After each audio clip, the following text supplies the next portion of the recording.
Pendistribusian kembali atau redistribusi pendapatan nasional. Tujuan pembelajaran pada materi ini adalah menjelaskan program redistribusi di Indonesia serta memberikan contoh alternatif praktis redistribusi pendapatan di Indonesia. Redistribusi atau pendistribusian kembali pendapatan adalah pendistribusian kembali pendapatan masyarakat kelompok kaya kepada masyarakat kelompok miskin, baik yang berasal dari pajak ataupun pungutan-pungutan lain. Redistribusi pendapatan dilakukan sebagai salah satu bentuk jaminan sosial yang dilakukan negara kepada masyarakat. Jaminan sosial bukanlah pengeluaran publik yang sia-sia, melainkan sebuah bentuk investasi sosial yang menguntungkan dalam jangka panjang yang dilandasi dua pilar utama, yakni redistribusi pendapatan dan solidaritas sosial. Redistribusi pendapatan dibagi menjadi dua bentuk, yakni secara vertikal dan horizontal. Redistribusi vertikal menuju pada transfer uang dari orang kaya ke orang miskin. Di sini, jaminan sosial merupakan bentuk dukungan warga masyarakat yang kuat kepada warga masyarakat yang lemah secara ekonomi. Sedangkan redistribusi horizontal adalah transfer uang antar kelompok, yaitu dari kelompok satu ke kelompok lain. Contohnya, dari laki-laki ke perempuan, dari orang dewasa ke anak-anak, dan dari remaja ke orang tua. Redistribusi horizontal yang dapat pula bersifat antar pribadi, yakni dari satu siklus kehidupan seseorang ke siklus lainnya. Jaminan sosial pada hakikatnya merupakan dukungan finansial yang diberikan kepada anak-anak yang kelak membayarnya manakala sudah dewasa, yang diberikan kepada orang sakit yang membayarnya manakala sehat, atau yang diberikan kepada para pensiunan yang telah mereka bayar pada saat masih bekerja. Dalam rangka mewujudkan program redistribusi pendapatan di Indonesia untuk memeratakan pembangunan, pemerintah telah melakukan beberapa strategi antara lain dengan merealisasikan beberapa program pemerintah. Program-program pemerintah tersebut dapat diaplikasikan pada program-program berikut ini. Yang pertama, program pemberian jaminan akses kebutuhan dasar bagi rakyat bawah. Langkah awal dalam upaya pemerataan pendapatan di masyarakat adalah dengan memenuhi kebutuhan rakyat terlebih dahulu. Kebutuhan tersebut adalah mencakup kebutuhan dasar, sandang, pangan, papan, akses kesehatan, dan pendidikan.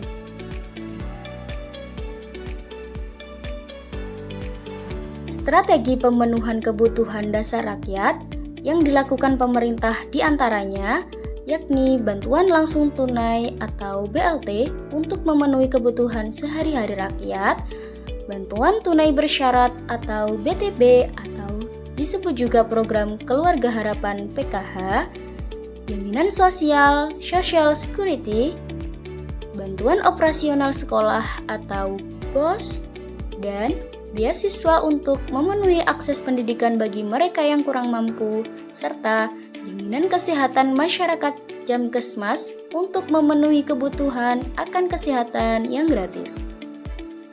Yang kedua, program kredit lunak dan penjaminan kredit berbasis komunitas. Pada tanggal 5 November 2007, telah diresmikan program kredit usaha rakyat atau yang sering disebut dengan KUR. Kebijakan ini tentunya merupakan angin segar yang sudah lama ditunggu oleh masyarakat, khususnya pemilik usaha mikro dan usaha kecil. Dengan kebijakan KUR, UMKM akan terhindar dari kendala aturan-aturan perbankan yang menyulitkan mereka untuk mendapatkan pinjaman modal dari lembaga keuangan LKF.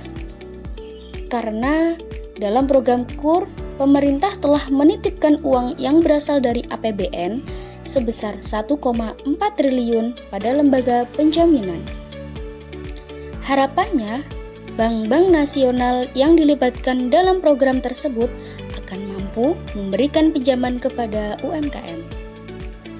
Kebijakan ini diharapkan dapat membantu masyarakat golongan menengah ke bawah sehingga dapat menjadi wirausaha yang mandiri serta membantu mengurangi persentase penduduk miskin di Indonesia. Yang ketiga, pengembangan usaha atau industri kecil. Ada beberapa alasan mengapa usaha kecil perlu dikembangkan. Yang pertama, usaha kecil menyerap banyak tenaga kerja. Berkembangnya usaha kecil menengah akan menimbulkan dampak positif terhadap peningkatan jumlah tenaga kerja serta pengurangan jumlah kemiskinan. Yang kedua, pemerataan dalam distribusi pembangunan. Lokasi UMKM banyak di pedesaan yang menggunakan sumber daya alam lokal. Dengan berkembangnya UMKM, terjadi pemerataan dalam distribusi pendapatan dan juga pemerataan pembangunan sehingga akan mengurangi diskriminasi spasial antar kota dan desa. Yang ketiga, pemerataan dalam distribusi pendapatan. UMKM sangat kompetitif dengan pola pasar hampir sempurna. Tidak ada monopoli yang mudah dimasuki. Pengembangan UMKM yang melibatkan banyak tenaga kerja pada akhirnya akan mempertinggi daya beli. Hal ini terjadi karena pengangguran berkurang dan adanya pemerataan pendapatan yang gilirannya akan mengentaskan kemiskinan.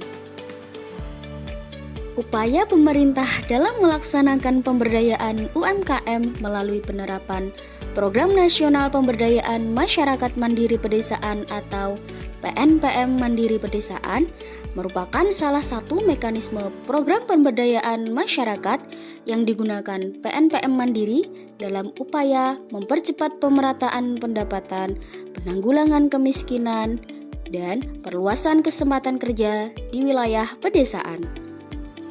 Program ini dilakukan untuk lebih mendorong upaya peningkatan kualitas hidup, kesejahteraan, dan kemandirian masyarakat di pedesaan. Yang keempat, pemerintah bekerja sama dengan swasta lokal dan asing untuk menjalankan program Corporate Social Responsibility atau CSR. Dengan adanya program pemerintah yang bekerja sama dengan swasta lokal dan asing untuk menjalankan program Corporate Social Responsibility atau CSR, diharapkan golongan masyarakat bawah, buruh, dan usaha-usaha bisa mendapatkan kesempatan untuk ikut dalam kegiatan ekonomi yang produktif secara keseluruhan. Bukan hanya segelintir pengusaha yang mendapatkan perlakuan khusus atau corner privilege.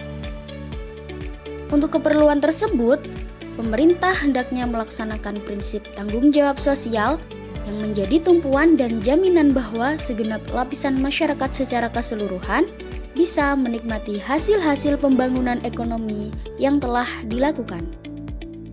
Untuk itu, pemerintah harus mampu bekerja sama dengan swasta lokal dan asing untuk menjalankan program Corporate Social Responsibility atau CSR. Bahkan kalau perlu, mewajibkan persentase laba bersih tertentu perusahaan untuk kegiatan CSR melalui pola bapak angkat dalam kegiatan ekonomi. CSR selanjutnya dapat dijadikan sebagai salah satu indikator tanggung jawab sosial untuk membantu mengembangkan dunia usaha kecil menengah dan koperasi. Program ini menjadikan CSR sebagai tanggung jawab yang melekat pada setiap perusahaan untuk tetap menciptakan hubungan yang serasi, seimbang, dan sesuai dengan lingkungan, nilai, norma, serta budaya masyarakat setempat. Dan yang terakhir, pemerintah konsisten dalam mewujudkan kebijakan penegakan hukum dan keadilan ekonomi. Dalam hubungan ini, peran pemerintah sangatlah besar bagi pembuat strategi dan kebijakan-kebijakan dalam menciptakan pembagian pendapatan di golongan masyarakat yang lebih merata dan berperan secara aktif dalam pelaksanaan program-program pemerataan pendapatan di masyarakat.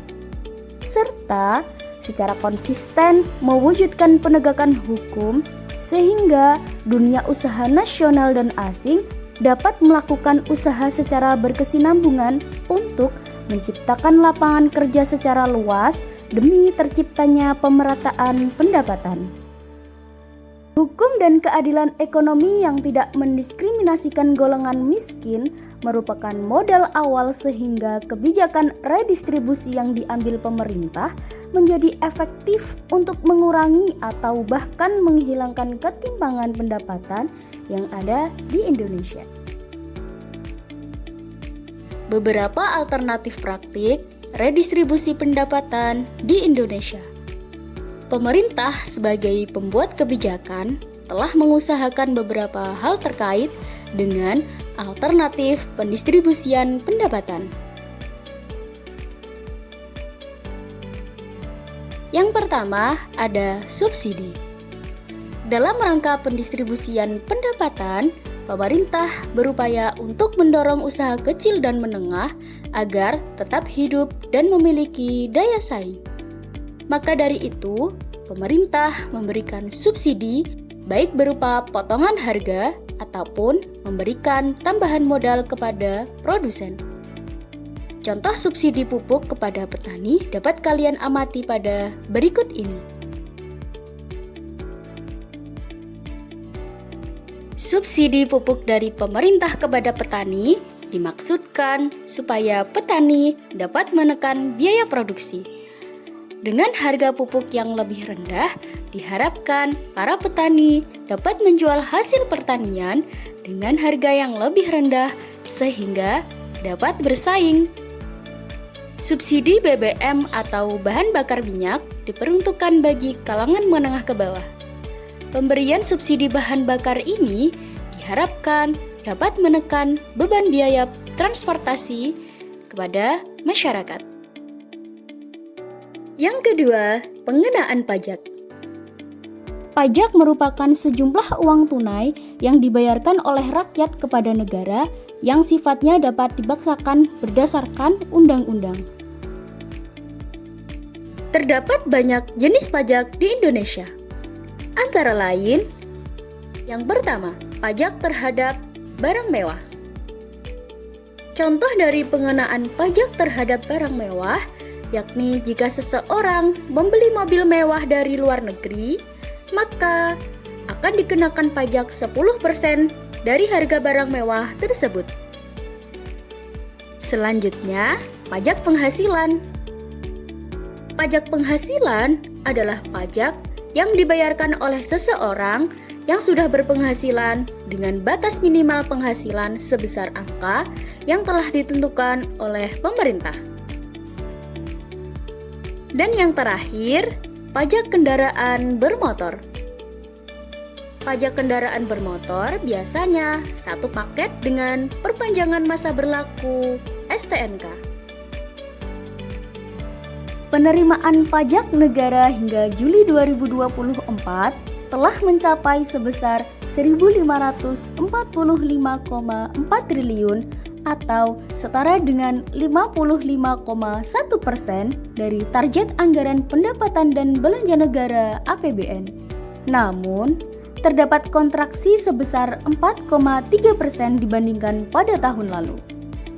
Berdasarkan data tersebut, Menteri Keuangan telah mengungkapkan bahwa total penerimaan pajak hingga Juli 2024 sudah mencapai sebesar 1.045,32 triliun atau setara dengan 52,56% dari target yang telah ditentukan oleh APBN. Ini menunjukkan kinerja penerimaan negara lebih baik dan mencatat pertumbuhan positif dari realisasi sebelumnya. Melakukan pembayaran pajak kepada negara diyakini sebagai bukti bakti dan cinta kepada negara. Keuntungan masyarakat jika membayar pajak adalah masyarakat bisa menikmati infrastruktur dan fasilitas umum yang dibangun oleh negara, meningkatkan pelayanan kesehatan, dan dapat mengembangkan transportasi umum.